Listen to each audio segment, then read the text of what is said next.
You have to do drag the whole screen. Go! Hi, my name is Michael, and I'll be presenting you the following presentation on the multicultural cuisines in Australia, focusing on China. China is located in Southeast Asia along the coastline of the Pacific Ocean.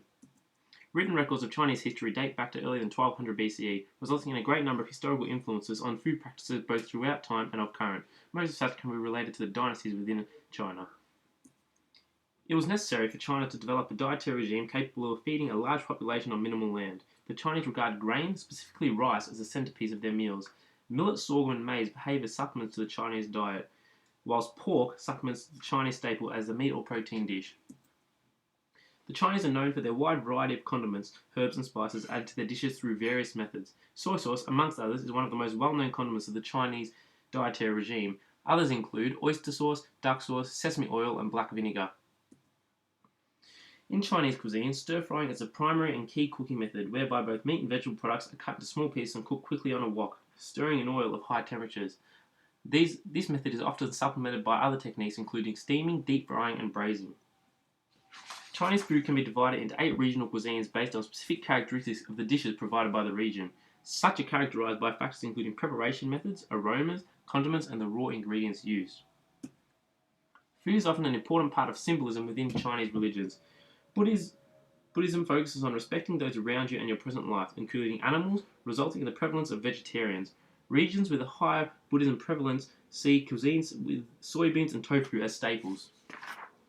All 3 religions carry out rituals involving food in direct relation to their ancestors and deceased spirits. For example, Buddhists offer their dishes to the deceased to ensure their ancestors are healthy and can eat well in the heavens. Religion aside, food also plays an important role in the various celebrations and on special occasions.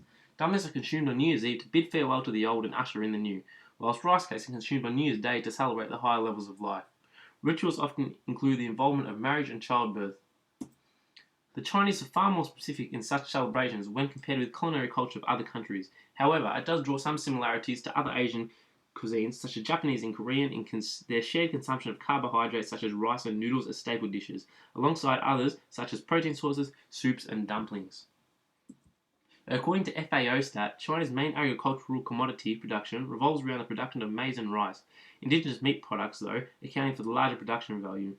The Chinese were estimated to have imported more than 50 million tonnes of soybean in 2011 and exported more than 1.5 million tonnes of garlic. In 2011, cereals made up a total food supply of 46.8% in China, compared with just 21.7% in Australia. Australia also has a far greater raw sugar consumption. In comparison, Chinese primary commodity was rice, one not even ranked in Australia's top 10 commodities. Sugar is less than 1/5 of Australia's consumption equivalent in China. Australia's food patterns have become increasingly linked with Asia over time through waves of immigration from period to period.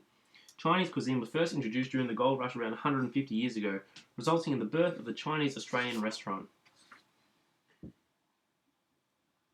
Chinese influence is evident within market garden development, fresh food markets and groceries, as well as various restaurants and household skills across Australia. We can examine Chinese food media exposure through various television programs, both of the cartoon and reality nature. Programs such as MasterChef Australia often examine the prevalence of Chinese dishes and contestants are instructed to prepare such, which is aired to a peak 4.11 million viewers. Melbourne's Chinatown, located on Little Bourke Street, is a prime example of such influence since inception in 1854 due to the arrival of Chinese immigrants. Its development and expansion over time, as well as fame, resembles the impact such a culture and its cuisine has had on the world's most livable city. Thank you.